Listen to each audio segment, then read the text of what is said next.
Hi everyone, my name is Tammy. I haven't spoken with one of these for a very long time, so I'm going to have to juggle between this and the clicker. It's nice to be here. Thank you guys for having me.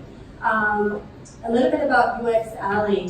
I've been in the UX industry for about 19 years now, so I started really when UX started.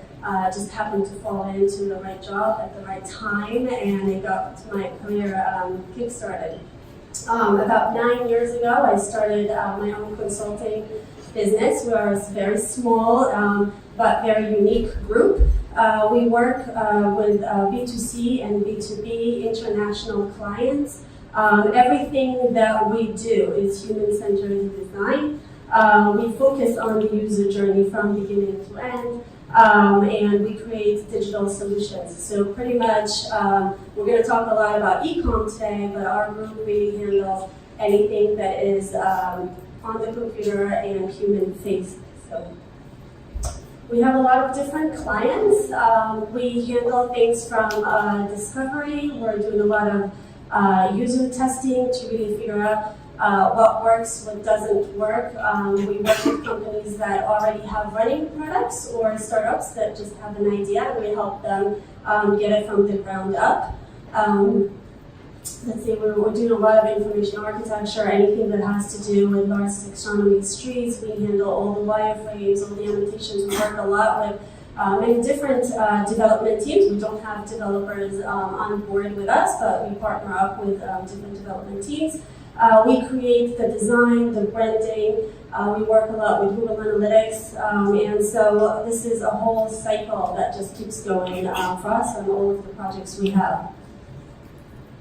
I want to talk just quickly about what is user experience all about, and this will really bring in all the other slides that we have together. A lot of people are thinking, it's just UI, it's just a user experience is really, it's the total experience. So from when a person is faced, when they hear about your website, when they face it for the first time, every single page they go on, it's the animations in it, it's every single element that's in it. So our team really handles, the look of it, but the usability functionality. We really start with what should be on every page, where it should be on that page, depending on the device that you're on, what animation it should have so that people will understand that it's working properly, and how will it make the user feel. So a lot of what we do is understanding the psychology. When somebody is looking and using a certain website, what do they actually feel? We want to make sure that it entices, for e-commerce purchases. We go from discovery to design to testing, and the cycle again just keeps going on everything we do. We keep on going back to the analytics, and then refine and refine and refine. Okay. I was asked to talk about mobile commerce today, and so I wanted to look at some of the statistics. And even though we all know that mobile commerce is on the rise, some of these numbers were a surprise for me too. So we have over 1.2 billion people worldwide access the internet. How many of you spend 4+ hours a day on your devices? And check it. We have one hand raised. Oh, we have multiple hands raised. And check your phone about 150 times a day, right? Thinking about that, just think about all the opportunities that you have if you're thinking about the user journey throughout the day. So by 2021, mobile is predicted to dominate all sales, which is why now we need to really think about what we want to do for mobile.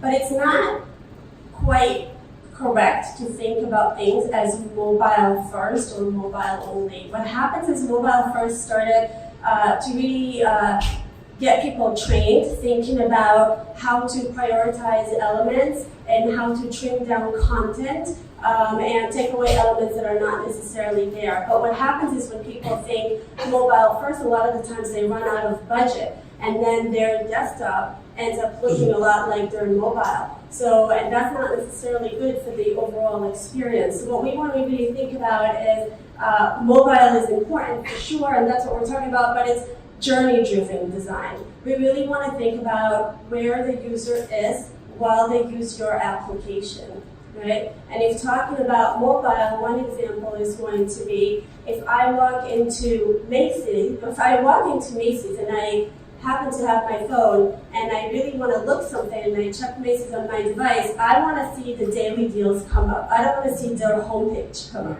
right? If I'm home, then maybe I want to see their homepage, right? But knowing where I am and serving me the content that fits my needs.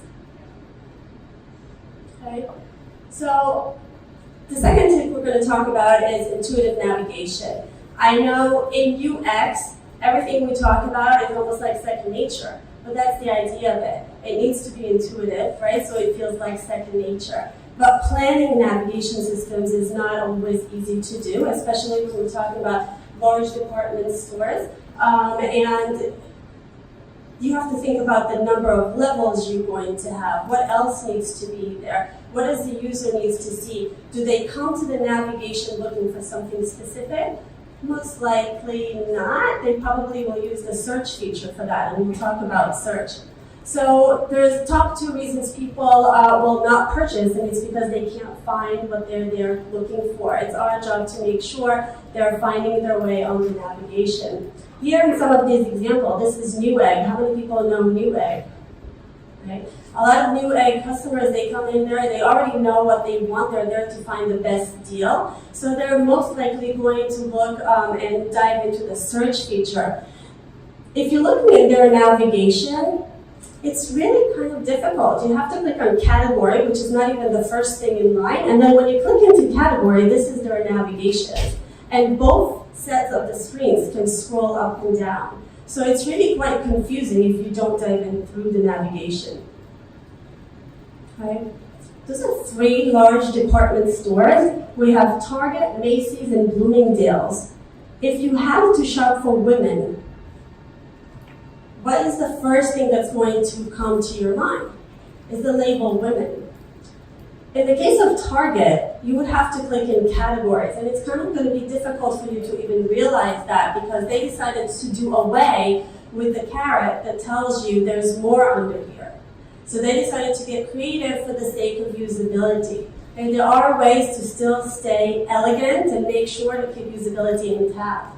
Macy's did a little bit of a better job, even though Shop by Department is really down on the screen and it kind of gets cluttered at the top. At least the word department is something that we are used to from our daily routine walking into stores, not category. It's not a word that the average person is using every day. But here we have Bloomingdale's, and Bloomingdale's just did away with a lot of this clutter, and they're having you dive in right into the departments, right? So saving you a click, a tap, I should say, okay?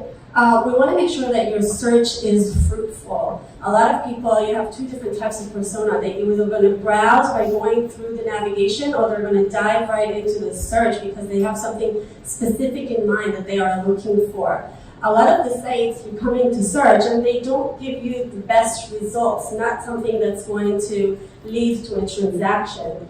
In this case here on Mango, for example, I started to search. Great sufficient space as far as UX. I'm giving you wide sufficient space. It takes over the entire screen, but those arrows are not quite clear where they're going to take you.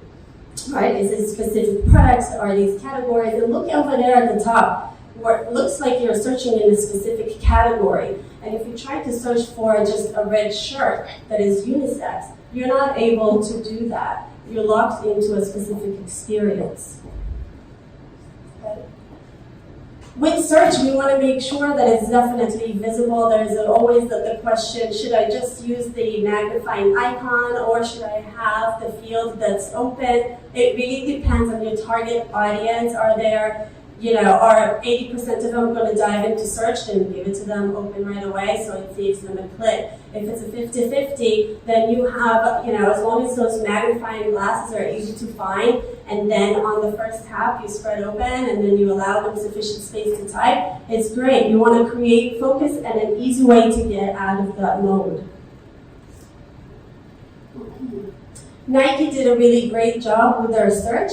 It's very easy to find at the header. Once you tap on it, you get the entire screen and products, right? So really quick case study. I've done this with one of my clients. We added products, and we actually raised the conversion by 4 times what it was before. So people that come and use search, they're there to find something and purchase.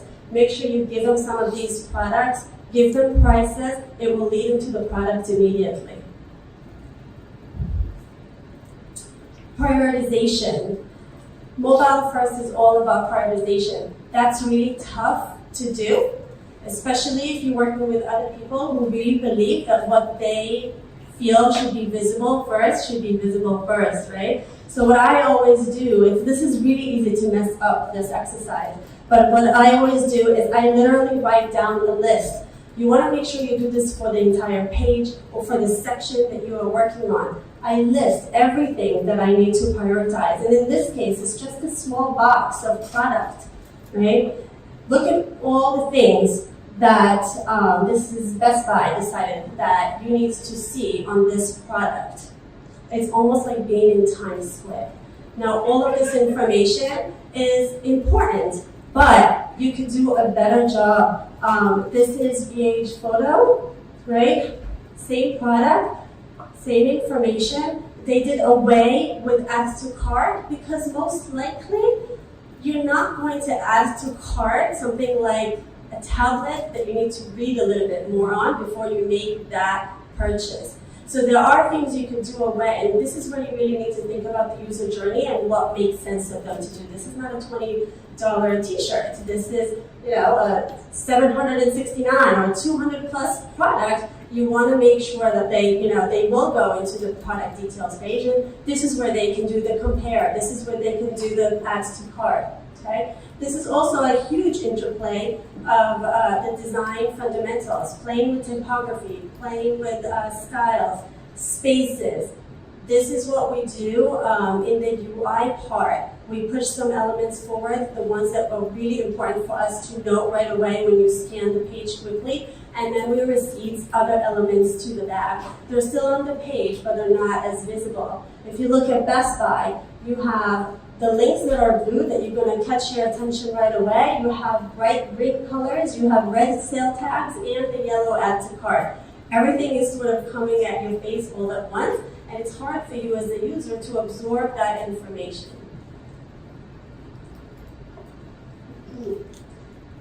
So in visible space, it's important when you plan the pages from any perspective, when it comes to wireframings, when it comes to the UI, it's important to think about that in visible space. And by that space, I mean what's not visible on the device right away, but it's available for them to discover.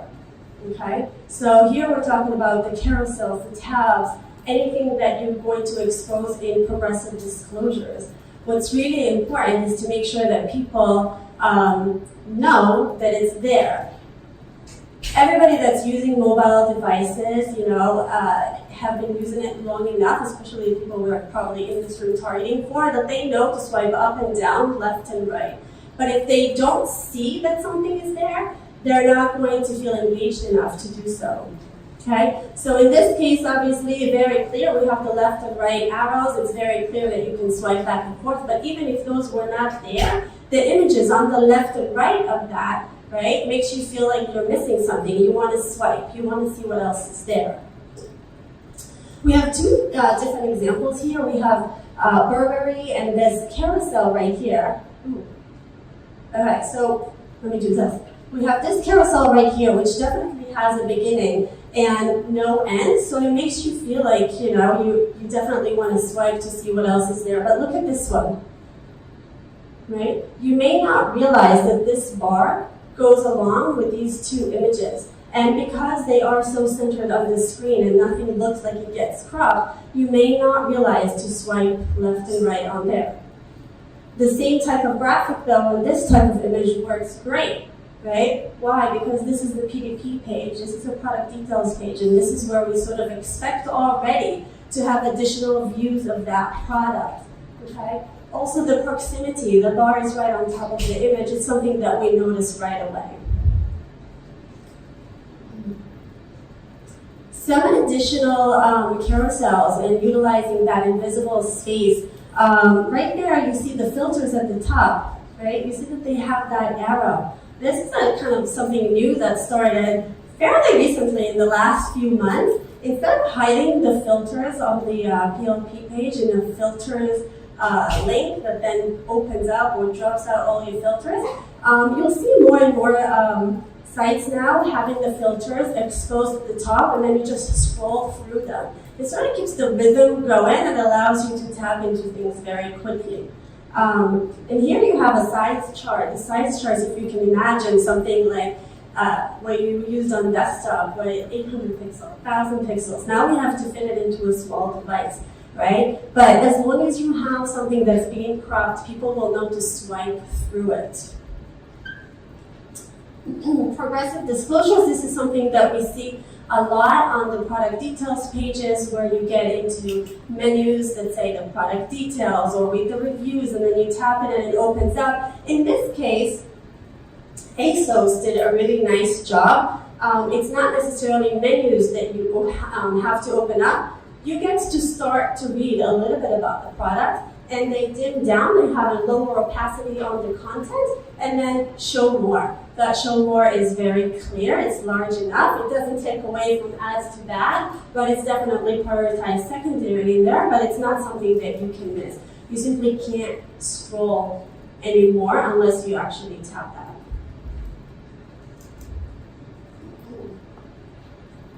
So provide confirmation on interaction. This is very important when it comes to mobile devices. Think about where we are when we use our mobile devices. How many of you walking down New York City streets looking at your mobile devices? I know I am, right? This is where we want to make sure that if we take an interaction, we see something visually happening to confirm to us that you, as a website, I am your client, you heard me, I have a voice. You received my request to purchase something. You received my request to click on something. Here, ASOS is doing something really nice. This is animated, I tried to grab the screenshot, but when you tap to save something to a wish list, they have small hearts coming out of there. So it's fun, but it also makes it kind of makes you tap a few others just to see how that works. But also it's a confirmation. Okay, they received my request to wish list. Checkout, you want to make, this is like the big one, you definitely want to make sure that when something adds something to checkout. It happened to me a few times that I add something to my cart and I'm not quite sure that it was added. Then I have to click on the cart at the top to make sure that it's actually in my bag, right? So seeing this overlay may seem like an extra step, but it's not. It's actually a really important step. And even changing the cart icon and having, they have like the number 1 in red, something that really stands out to let the user know that the action took place. Fixed elements. We all know that scrolling up, you want to have your header fixed at the top, right? So people can always have easy access to the navigation. But there are a few other fixed elements that actually help the user along the way. We want to make sure that when we have fixed elements, they don't hide anything in the process. For example, here on Hallmark, they have something, this is actually, we see this on more and more websites now, where they personalize your deals for you. In this case, it's like the deal of the day, but if you use personalizations tools with your sites, you can actually personalize coupons to different clients. And then you want to make sure that they find it.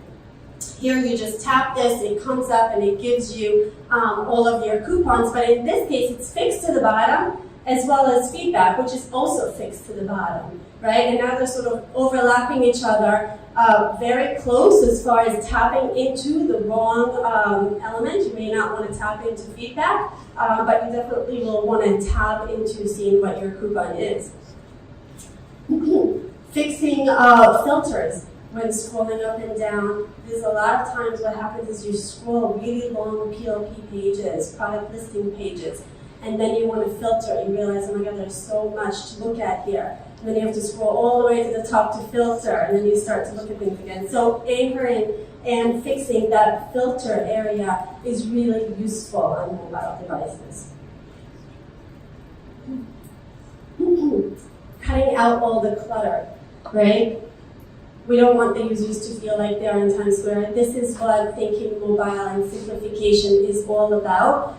We definitely want to think about cutting out copy that's not necessarily. Sometimes you have instructional copy where it's not needed. If you have to add a lot of instructions, something in your design is not correct. Here in this case, you have additional graphics that are added.